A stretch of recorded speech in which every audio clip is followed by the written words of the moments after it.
enw fi Llywelyn dwi wedi geni a fy magu yma yn Sir Benfro. Mae'r teulu i gyd o fewn Filltir Sgwâr erioed wedi bod yn canrifoedd fel Gof, jyst ochr awr Brynu fyna, yn pentref bychan iawn o enw Llantwd. Mae hanes Cymru wedi bod yn rhan helaeth o'n magwriaeth ni.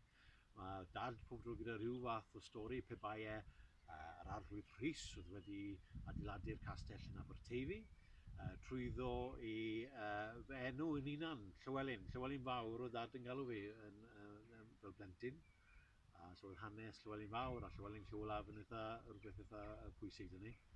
A fy mrawd wedyn, Gareth Morgan, so oedd lot o straeon o Môr Ladron wedyn yn dod, Harry Morgan, yn dod trwyddo i beth a pwy oedden ni. Ond rhan helaeth o hanes a straeon y Cymru yn dod gyda'r tirwedd. So mae'r mynyddodd yma tu ôl, y mynyddodd y Bryseli, erioed wedi bod yn rhywbeth canolig. Pe bai ni'n croesi, ni'n mynd raw tuag at Hwlffordd, neu dod gytre, with pob tro teimlad yna fod hwn yn rhywbeth erioed wedi bod yma. A mae'r tirwedd o'n amgylch wedi magwr i ni, a wedi rhoi cysur i ni wrth yn dod trwyddo. Rhan o hwnna wedyn wedd straeon o Carningli yn cyn Losgfynydd a dinas, lle wedd yr Rhufeiniaid yn ceisio ymladd lan, neu dilyn y twrch trwyth gyda Culwch ac Arthur wrth nhw ymladd dros y pen a'r mynyddau a lawr wedyn i Cwm Cych wedyn. So mae bod yma, bod yn yr hanes yma wedi bod yn rhywbeth yn byw iddo ni, erioed. Dim nid rhywbeth dim ond o chwedl, dim rhywbeth yn llyfr, ond edrych o rhan o pwy ydyn ni a beth ydyn ni dwi'n fyny fel. Un o hoff llefydd fi yn Sir Benfro yw Carningli. Bod ar ben yr mynydd yn Carningli, a reit ar ben y copa, cael eistedd ymhlith yr cerrig, a edrych lawr dros y bai trefdraeth, edrych ar traeth mawr neu ar y parog, a gweld y pentre o amgylch y bai hefyd.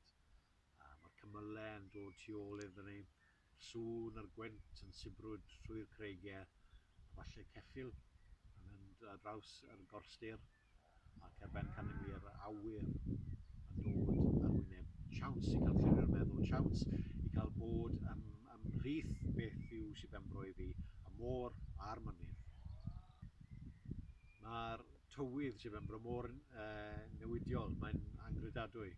Mae rhai boreon lle ydych chi'n gweld yr haul yn dod trwy'r niwl yn anhygoel wrth chi mynd ar hyd yr arfordir yn dilyn yr heol ar hyd yr arfordir. Diwrnod eraill, dod mewndir yn wedig yma, diwrnod caled, rhew caled, a mae'r sŵn yr hew o dan eich traed wrth chi'n mynd drwy hwnna'n anhygoel i ystyried. Ond i fi, y hydre, pryd ni'n dod ar hyd yr A487, dod lawr Heibo Castell Llanllys, dod lawr i Flyndre Farchog a mewn tuag at Nanyfer a Tedraeth, yr newid yn lliw sydd yn yr coedwig. Newid yna i'r coch, i'r oren, a'r brown, yn dod ar ôl haf hir. Dyna hoff amser fi. Mae cael byw rhywle arall heblaw am Sir Benfro wedi dod nôl â un gair i mi, Hiraeth. Oedd y term Hiraeth dim ond term. Mae bod ffwrdd o Sir Benfro wedi meddwl rhywbeth hollol gwahanol i mi. O'n i'n meddwl bod fi'n hiraethu am teulu neu ffrindiau. Ond pen draw, pan dath iddo fe, hiraethu am cartre. Bod nôl yn Sir Benfro yn penodol. Yn mwy na hynny, bod nôl ar ochr gogleddol y Bryseli. Edrych ar tai ar ochr dehol, dim quite yn iawn, maen nhw ar ochr anghywir. Na gyd yn trwyddo meddwl wrth i ni symud nôl yma.